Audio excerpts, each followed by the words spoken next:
Happy Monday. It is Motivational Monday with Maureen, and it is also Memorial Day.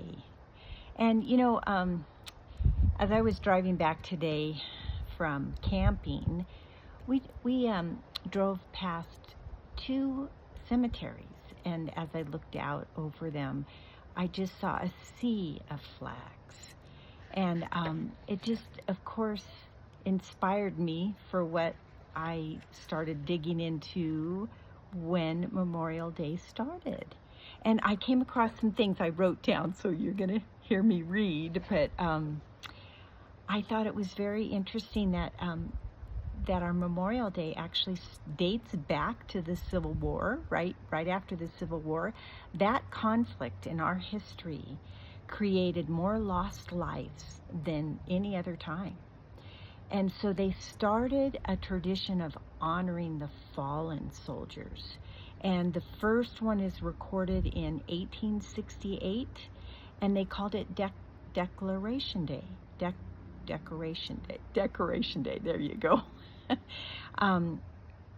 Because they'd go out and they would decorate the soldiers' grave sites. And so that's why you see the flags here and now.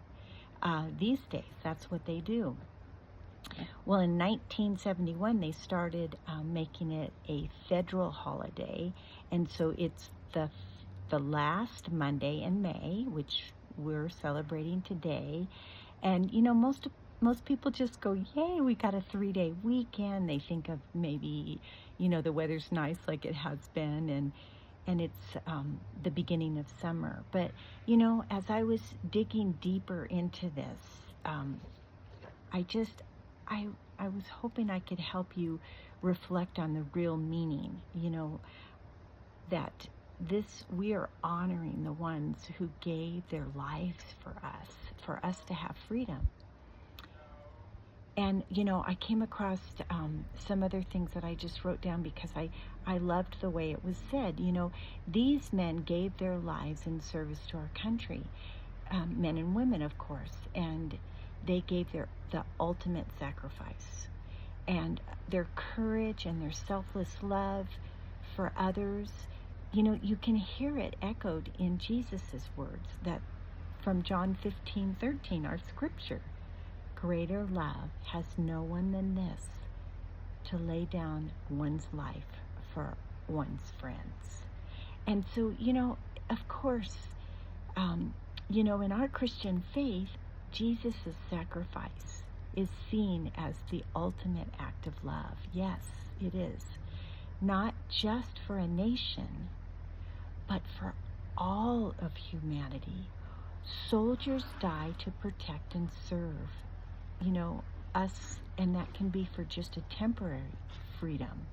But Jesus gave his life for eternal freedom from sin and death and separation from God. All of those deaths are weighty and they mean something.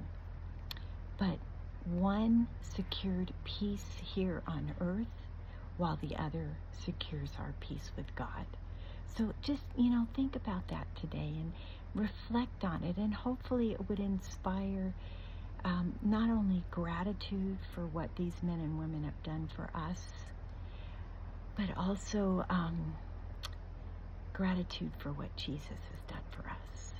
So there you go, you guys. I love you. I'm hoping you're having a good weekend, and think about what the Lord has done for us. Thank you. Love you guys.